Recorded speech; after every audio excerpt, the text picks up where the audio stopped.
ಬ್ರಹ್ಮಶ್ರೀ ಬಿಲ್ಲವ ವೇದಿಕೆ ಹಾಗೂ ಮಹಿಳಾ ವೇದಿಕೆ ಉಳ್ಳಾಲ ತಾಲೂಕು ಇದರ ಆಶ್ರಯದಲ್ಲಿ ತೊಕ್ಕೊಟ್ಟು ಕಾಪಿಕಾಡಿನ ನಿರ್ವಿಕಲ್ಪ ಸಭಾಂಗಣದಲ್ಲಿ 25ನೇ ವರ್ಷದ ಅರ್ಹ ಫಲಾನುಭವಿ ವಿದ್ಯಾರ್ಥಿಗಳ ಶೈಕ್ಷಣಿಕ ದತ್ತು ಸ್ವೀಕಾರ 2026 ಪುಸ್ತಕ ವಿತರಣೆ ಹಾಗೂ 2025-26ನೇ ಸಾಲಿನ ಎಸ್ಎಸ್ಎಲ್ಸಿ ಮತ್ತು ಪಿಯುಸಿ ವಿಭಾಗದಲ್ಲಿ ಸಾಧನೆಗೈದ ವಿದ್ಯಾರ್ಥಿಗಳಿಗೆ ಅಭಿನಂದನಾ ಕಾರ್ಯಕ್ರಮ ನಡೆಯಿತು.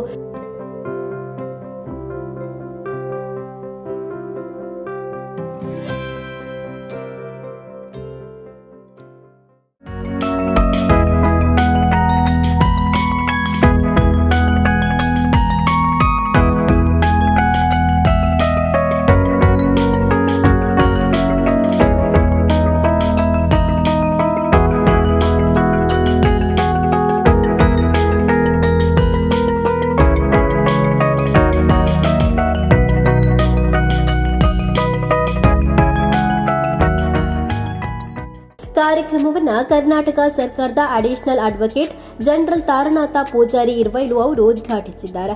ಬಳಿಕ ಮಾತನಾಡಿದ ಇವರು, ಶಿಕ್ಷಣ ಕ್ಷೇತ್ರದಲ್ಲಿ ಅಸಮಾನತೆ ಇದೆ.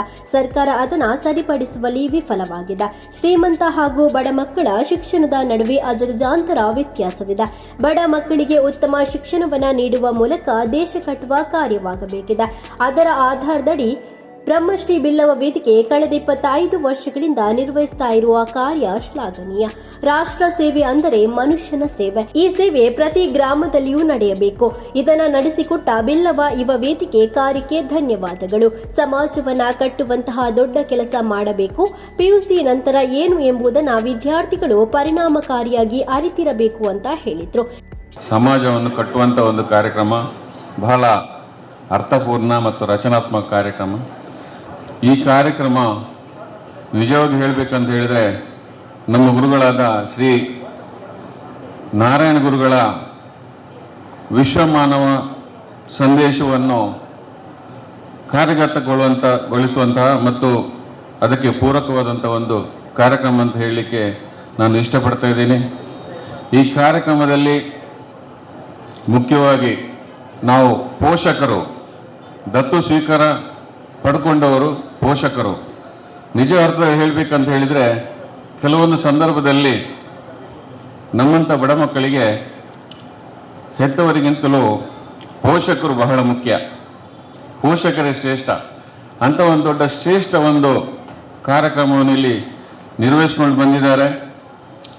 ಮನುಷ್ಯ ಇಡೀ ನಮ್ಮ ಸಮಾಜದಲ್ಲಿ, ಜೀವನದಲ್ಲಿ ರಾಷ್ಟ್ರ ಸೇವೆ ಅಂತ ಹೇಳಿದರೆ ಅದು ಮನುಷ್ಯ ಸೇವೆ. ಈ ಮನುಷ್ಯ ಸೇವೆ ನಮ್ಮ ಪ್ರತಿ ಗ್ರಾಮದಲ್ಲಿ ಪ್ರಾರಂಭ ಆಗಬೇಕು.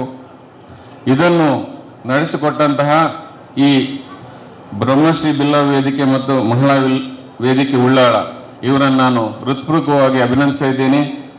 ಇದರ ಅಧ್ಯಕ್ಷರಾದ ಶ್ರೀ KT ಸುವರ್ಣ ಅವರು ಒಂದು ಪ್ರೇರಕ ಶಕ್ತಿ ಮತ್ತು ಮಾದರಿ ವ್ಯಕ್ತಿ. ಇವರ ವ್ಯವಹಾರಗಳಲ್ಲಿ, ಸಮಾಜ ಸೇವೆಯಲ್ಲಿ ಯಾವುದೇ ರೀತಿಯ ವ್ಯವಹಾರ ಲೋಭಗಳಿಲ್ಲ. ಇಂತಹ ಒಂದು ಕಾರ್ಯಕ್ರಮವನ್ನು, ಸೇವೆಯನ್ನು ಅವರು ಮುಂದುವರಿಸಿಕೊಂಡು ಹೋಗಿ ಸಮಾಜವನ್ನು ಕಟ್ಟುವಂಥ ಒಂದು ದೊಡ್ಡ ಕೆಲಸವನ್ನು ಅವರು ಮಾಡಬೇಕು. ಯಾಕಂತ ಹೇಳಿದರೆ, ಸರ್ಕಾರ ಈ ನಿಟ್ಟಿನಲ್ಲಿ ವಿಫಲವಾಗಿದೆ. ನಮ್ಮ ಶಿಕ್ಷಣ ಕ್ಷೇತ್ರದಲ್ಲಿ ಬಹಳ ಅಸಮಾನತೆ ಇದೆ ಮತ್ತು ಬಡವರಿಗೆ ಮತ್ತು ಶ್ರೀಮಂತರಿಗೆ ಶಿಕ್ಷಣ ವ್ಯವಸ್ಥೆಯಲ್ಲಿ ಬಹಳ ಅಜಗಜಾಂತರ ವ್ಯತ್ಯಾಸವಿದೆ. ಆದ್ದರಿಂದ ನಮ್ಮ ಈ ದೇಶದ ಅಭಿವೃದ್ಧಿ ಆಗಬೇಕಾದ್ರೆ ಶಿಕ್ಷಣದಿಂದ ಮಾತ್ರ ಸಾಧ್ಯ. ಈ ಶಿಕ್ಷಣವನ್ನು ಮಕ್ಕಳಿಗೆ, ಬಡ ಮಕ್ಕಳಿಗೆ ಒಳ್ಳೆ ರೀತಿಯಲ್ಲಿ ಕೊಡುವ ಮುಖಾಂತರ ನಾವು ದೇಶವನ್ನು ಕಟ್ಟಬೇಕು. ಪಿಯುಸಿ ಕೂಡ ಒಂದು ಅತ್ಯಂತ ನಿರ್ಣಾಯಕ ಘಟ್ಟ. ಈ PUC ಹಂತದಲ್ಲಿ ನೀವು ಯಾವ ಕೋರ್ಸ್ ಅಂತ ತಗೊಳ್ತೀರೋ ಅದು ನಿಮ್ಮ ಜೀವನ ಆಗ್ತಾ ಇದೆ. ಬ್ರಹ್ಮಶ್ರೀ ಪ್ರಶಸ್ತಿ ಪ್ರದಾನ ಮತ್ತು ಶೈಕ್ಷಣಿಕ ದತ್ತು ಸ್ವೀಕಾರಕ್ಕೆ ಚಾಲನೆ ನೀಡಿದ ಮೂಡಬಿದ್ರೆ ವಿಧಾನಸಭಾ ಕ್ಷೇತ್ರದ ಶಾಸಕರಾದ ಉಮಾನಾಥ್ ಕೋಟ್ಯಾನ್ ಮಾತನಾಡಿ, ಸಮಾಜದಿಂದ ಪಡೆದುಕೊಂಡಿರುವುದನ್ನು ಸಮಾಜಕ್ಕೆ ಅರ್ಪಿಸುವಂತಹ ಮನೋಭಾವದೊಂದಿಗೆ ವಿದ್ಯಾರ್ಥಿಗಳು ಬಾಳಬೇಕು. ಇದರಿಂದ ಸಮಾಜಮುಖಿ ಚಿಂತನೆಗಳು ಋಣವನ್ನ ತೀರಿಸುವಂತಾಗಬೇಕು ಅಂತ ಹೇಳಿದ್ರು. ಇನಿ ಯುವ ವೇದಿಕೆ ಪಿಲ್ಲವ ಯುವ ವೇದಿಕೆ ಒಂಜೆಡ್ಡೆ ಕಾರ್ಯಕ್ರಮ ಮಲ್ದನೆ ಮಾತೆರ್ಲ ನಿಕುಲು ವಿದ್ಯಾರ್ಥಿ ವೇತನೊಳಗೆ ತೊಂದರೆ ನಿಕುಲು ಮತ್ತು ಕಲ್ಪನೆಟ್ಟು ದುಂಬುಗುಲ ಮಿತ್ತು ಬರೋಡು ಬಣ್ಣ ಉದ್ದೇಶಡು ಬಿಲ್ಲವ ಯುವ ವೇದಿಕೆ ಈ ಒಂಜಿ ಕಾರ್ಯಕ್ರಮನ ಆಯೋಜನೆ ಮಲ್ದನೆ ಮಾತೆರೆಗ್ಲ ಎಡ್ಡೆ ರೀತಿಯ ಕಲ್ಪಲೆ ಕೊರ್ನಂಚಿನ ಋಣನು ಸಂಧಾವನಂಚಿನ ಕೆಲಸ ಮಲ್ಪೆ.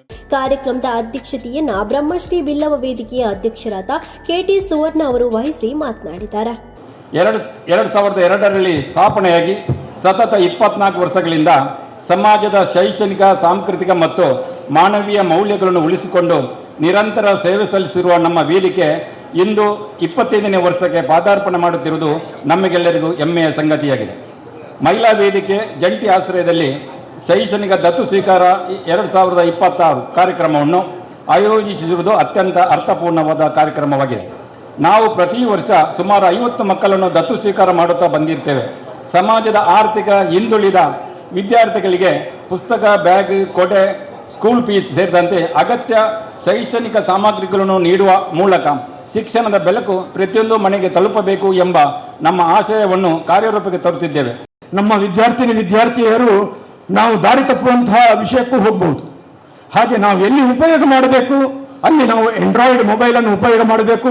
ನಾವು ಎಲ್ಲಿ ಉಪಯೋಗ ಮಾಡಬಾರ್ದು ಅಲ್ಲಿ ನಾವು ಅದನ್ನು ಖಂಡಿತವಾಗಿ ಮಾಡಬಾರ್ದು. ಇದರಲ್ಲಿ ಹೆತ್ತವರಿಗೆ ಸಹ ಬಹಳಷ್ಟು ಒಂದು ಸೂಚನೆ ಇದೆ ಅಂತ ಹೇಳಿದರೆ, ನಮ್ಮ ಮಕ್ಕಳು ಅವರು ಬಹಳ ಬಹಳ ಇಂಪಾರ್ಟೆಂಟ್ ನಮಗೆ. ನಮ್ಮ ಮಕ್ಕಳು ಮುಂದೆ ಬಂದರೆ ಮಾತ್ರ ನಮ್ಮ ಮನೆ ಉತ್ತಮ ಆಗ್ತದೆ. ನಮ್ಮ ಮಕ್ಕಳು ಮುಂದುವರೆದಿದ್ರೆ ನಮ್ಮ ಮನೆ ಸಹ ಹಾಳಾಗ್ತದೆ. ಹಾಗಾಗಿ ನಮ್ಮ ಪ್ರತಿ ಮಕ್ಕಳ ಮಾತಾಪಿತರು ಇದರ ಬಗ್ಗೆ ಬಹಳ ಜಾಗ್ರತೆ ವಹಿಸಬೇಕು. ಅಂತ ಸಮಯದಲ್ಲಿ ನಾವಿದ್ದೇವೆ, ಅಂತ ಕಾಲಘಟ್ಟದಲ್ಲಿ ನಾವಿದ್ದೇವೆ. ನಾರಾಯಣ ಗುರುಕುಲ್ನ ಸಂದೇಶದಾದೊಂಡ ಶಿಕ್ಷಣದಿಂದ ಬಲಯುತರಾಗಿರಿ, ಸಂಘಟನೆಯಿಂದ ಜಾಗೃತರಾಗಿರಿ ಪಂಪನ ದಾದ ಸಿದ್ಧಾಂತ ಸಂದೇಶ ಉಂಡ ಅಲ್ಲಿ ಅನುಷ್ಠಾನ ಮಲ್ಪನೆಗೆ ಬಾರಿ ಪ್ರಯತ್ನ ಮಲ್ಪಂದು ಸಮಾಜದ ಕಟ್ಟ ಕಡೆಡೆ ಉಪನಂಚಿನ ಜನಕುಲಿಗಳ ಆರ್ಥಿಕವಾದ ಭರಾಢ್ಯ ರಾವಡುನಾಡ ಶಿಕ್ಷಣ ಕೊರಡುದು ಪಂಪನ ಚಿಂತನೆ ನಾರಾಯಣ ಗುರುಕುಲ್ನ ದಾದ ಆ ಚಿಂತನೆ ಉಂಡ ఆయన ಅನುಷ್ಠಾನ ಮಲ್ಪನೆಗೆ ಬಾರಿ ಪ್ರಯತ್ನ ಮಲ್ದಿರಂದು ಪನೀರ ಬಾರಿ ಸಂತೋಷ ಆವಂದುಂಡು. ಮಂಗಳೂರು ನಗರಾಭಿವೃದ್ಧಿ ಪ್ರಾಧಿಕಾರದ ಮಾಜಿ ಅಧ್ಯಕ್ಷರಾದ ರವಿಶಂಕರ್ ಮಿಜರ್, ವೇದಿಕೆಯ ಸಲಹೆಗಾರರಾದ ಕಾಪಿಕಾಡು ಉಮಾಮಹೇಶ್ವರಿ ದೇವಸ್ಥಾನದ ಆಡಳಿತ ಮುಖ್ಯಸ್ಥರಾದ ಎಜೆ ಶೇಖರ್, ಕಿನ್ಯ ಮಲರಾಯ ಧೂಮಾವತಿ ಬಂಟ ದೇವಸ್ಥಾನ ಭಂಡಾರದ ಮನೆಯ ಆಡಳಿತ ಮುಖ್ಯಸ್ಥರಾದ ಬಾಬು ಶ್ರೀಶಾಸ್ತ ಕಿನ್ಯ, ದಿನೇಶ್ ಅತ್ತಾವರ್, ಶ್ರೀ ಗೆಜ್ಜಿಗಿರಿ ಕ್ಷೇತ್ರ ನಂದನಬಿತ್ತಿಲು ಇದರ ಚಂದ್ರಶೇಖರ್ ಉಚ್ಚಿಲ್, ತೊಕ್ಕೊಟ್ಟು ಸಹ್ಯಾದ್ರಿ ಕೋಪರೇಟಿವ್ ಸೊಸೈಟಿ ಇದರ ನಿರ್ದೇಶಕರಾದ ಮಾಧವ ಪೂಜಾರಿ, ಉಪಾಧ್ಯಕ್ಷರಾದ ಹರೀಶ್ ಮುಂಡೋಳಿ, ಬ್ರಹ್ಮಶ್ರೀ ಮಹಿಳಾ ವೇದಿಕೆ ಅಧ್ಯಕ್ಷೆ ಗಂಗಾ ಆನಂದ್, ಕಾರ್ಯದರ್ಶಿಯಾದ ಸುರೇಖಾ ಹರೀಶ್ ಪೂಜಾರಿ ಹಾಗೂ ಕೋಶಾಧಿಕಾರಿ ಶಮ್ಮಿ ಎಸ್ ಕರ್ಕೇರ ಉಪಸ್ಥಿತರಿದ್ದರು. ಕಾರ್ಯಕ್ರಮದಲ್ಲಿ 150 ವಿದ್ಯಾರ್ಥಿಗಳಿಗೆ ಉಚಿತ ಪುಸ್ತಕ, 50 ವಿದ್ಯಾರ್ಥಿಗಳ ಶೈಕ್ಷಣಿಕ ದತ್ತು ಸ್ವೀಕಾರ ಹಾಗೂ 40 ವಿದ್ಯಾರ್ಥಿಗಳನ್ನು ಅಭಿನಂದಿಸಲಾಯಿತು. ಇದೇ ಸಂದರ್ಭ ರಾಜ್ಯ ಸರ್ಕಾರದ additional advocate general Taranath Poojary Irvailu ಅವರಿಗೆ ಬ್ರಹ್ಮಶ್ರೀ ಪ್ರಶಸ್ತಿ 2026 ಪ್ರದಾನ ಮಾಡಲಾಯಿತು.